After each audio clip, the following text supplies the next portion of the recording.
as if we faked the moon landing. That's one small step for man.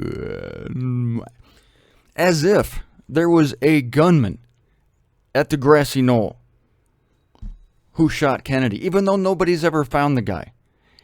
If the moon landing was fake, then everybody lied. Right down from Neil Armstrong to every single person in the space program. It's just... And here's the thing. I know a man, a good friend of mine, who believes a lot of the conspiracy theories. And I'm not saying that some of the conspiracy theories aren't true. But he worked in the early NASA program, and he saw rockets go into space. He made rockets go into space. And he understands that we had then the technology to send people into space. So he knows that was true because he experienced it. And if you could talk to the three guys on the 5th floor of the Texas School Book Depository building on November 22nd, 1963, they will tell you about the 3 spent rifle shells they heard hit the floor above them that day. And as if a rocket struck the Pentagon when there are eyewitnesses that it was an airplane, and that the passenger list that day on that flight, all those people died. For this to be a conspiracy, all those family members of the dead people have to be lying, and all the quote, dead people that died on that airplane are in some kind of government protection program. Folks, yes, conspiracies abound, but I want us to be based in reality on this topic. Believe whatever you want about these other things. But there is a real religious war now that I don't want us to be ignorant of. And I guess, okay, I will say this. I guess it really doesn't matter in the end what brings up this war. But Islam is incited against the West. And it is their goal to destroy the infidels, the Satans of the world. They call them the United States and Israel. And they're on the march and they're on the move. And I'm going to show you now, we're going to cut to a video by an ex-Muslim. He's pleading with Barack Obama not to ignore the danger of radical Islam. I commend this video to you. I commend this man's bravery. At the end of this video, I mean, I have tears in my eyes because I realize how brave this man is. He doesn't use his real name, and you will understand why when you watch this.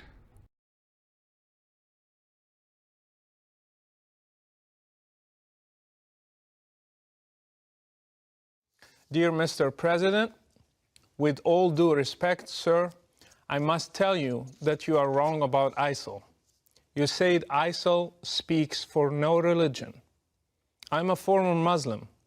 My dad is an imam. I spent more than 20 years studying Islam. I hold a bachelor degree in religious studies, and I'm in the middle of my master's degree in terrorism studies.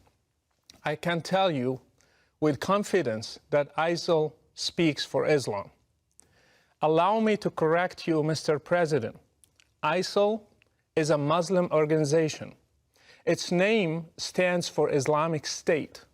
So even the name suggests that it is an Islamic movement.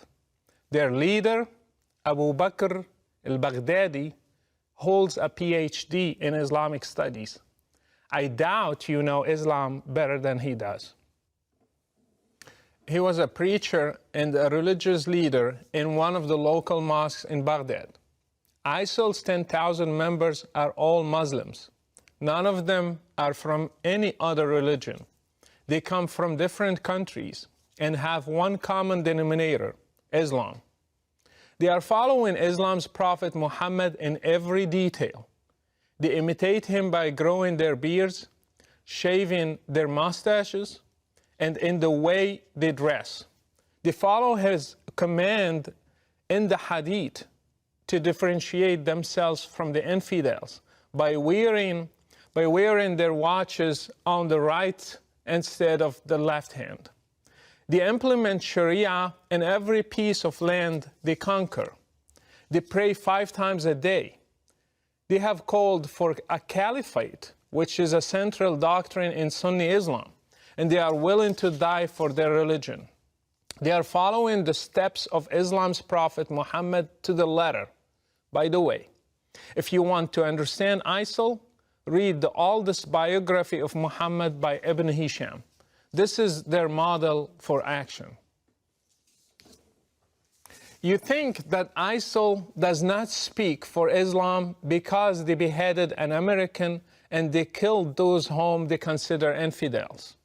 In the same way, Islam's Prophet Muhammad beheaded in one day between 600 and 900 adult males in a Jewish tribe called Banu Qurayza. In fact, beheading is commanded in the Quran in Surah 47, the 4th verse. It says, when you meet the unbelievers in fight, smite at their necks. Ironically, this surah is called the Surah of Muhammad. Killing prisoners is also an order from Allah to Muhammad and to all Muslims. It says it is not for a prophet to have captives of war until he inflicts a massacre upon Allah's enemies in the land. Quran 8:67. And by the way, 3 of Muhammad's wives were Jewish girls he kidnapped from his raids on the religious minorities, just as ISIL is doing today. Mr. President, I grew up in Morocco, supposedly a moderate country, yet I still learned at a young age to hate the enemies of Allah, especially Jews and Christians.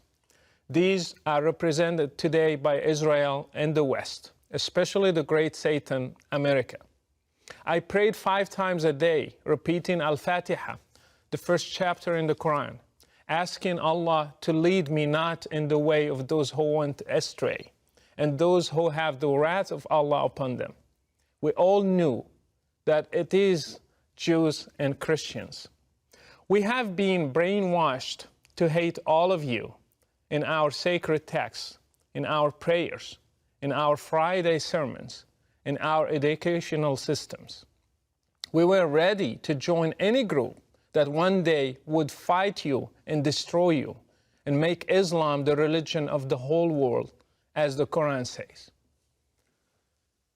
This is what I and millions like me have been taught. Mr. President, this is an irrevocable fact. Fortunately, when I grew up, I chose to leave Islam and became a Christian because I believe that God is love. Others also left, and still every day they are leaving Islam and choosing different paths for their lives. All of them are suffering today because, again, Islam's Prophet Muhammad said, whoever changes his religion, kill him. I left Morocco under persecution. I was fortunate.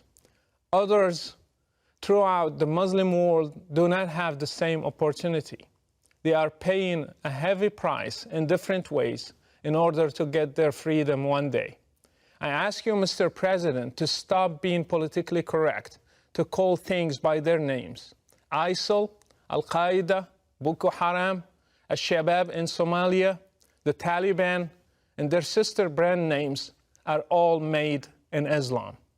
Unless the Muslim world deals with Islam and separates religion from state, we will never end this cycle. Until you deal with the root of the problem, you will be just dealing with the symptoms. ISIL is just one symptom. If it disappears, other ISILs will be born under different names. You might ask, then why does ISIL kill other Muslims? The answer is that they consider them infidels, not Muslims. Do you know that all 4 schools in Islam agree that if a Muslim stops praying, he should be asked to repent, and if he does not, he should be killed? Do you know that Muhammad tried to burn his own companions when they stopped coming to prayers? So anything that qualifies a Muslim to be an infidel can be a reason for killing him, even neglecting to pray. If Islam is not the problem, then why is it that there are millions of Christians in the Middle East, and yet none of them has ever blown up himself to become a martyr? Even though they live under the same economic and political circumstances, and even worse. Why have many Muslims in the West also joined ISIL if Islam is not the reason? Why have even new converts to Islam become terrorists? Mr. President, if you really want to fight terrorism, then fight it at the root. How many Saudi sheikhs are preaching hatred? How many Islamic channels are indoctrinating people and teaching them violence from the Quran and the Hadith? How many Friday sermons are made against the West, freedom and democracy? How many Islamic schools are producing generations of teachers and students who believe in jihad and martyrdom and fighting the infidels? And finally, how many websites are funded by governments, your allies, that have sheikhs who issue fatwas against basic human rights? If you want to fight terrorism, start from there. By the way, I do not give my full name because Islam is a religion of peace. I'm known around the whole world as Brother Rashid, and I implore you to take a stand for international human rights and the future of democracy and speak the truth about the real threat that is facing all of us. Best regards, Brother Rashid. Thanks for watching, folks, and we will be back with you here tomorrow.